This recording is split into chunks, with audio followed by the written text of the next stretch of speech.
doing a fire in the middle of a waterfall, a wild waterfall that flows on both sides here, and that goes to a lake right there. Like, it's the first time that I make not a meditation, but I'm here making a fire in the middle of that waterfall. Like, I did fire next to the waterfall, but in the middle of it, first time.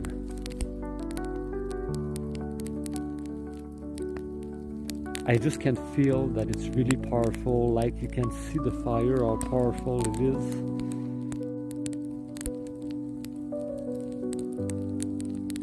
Well, you know, I say that I am in the middle, but underneath here, there is ice.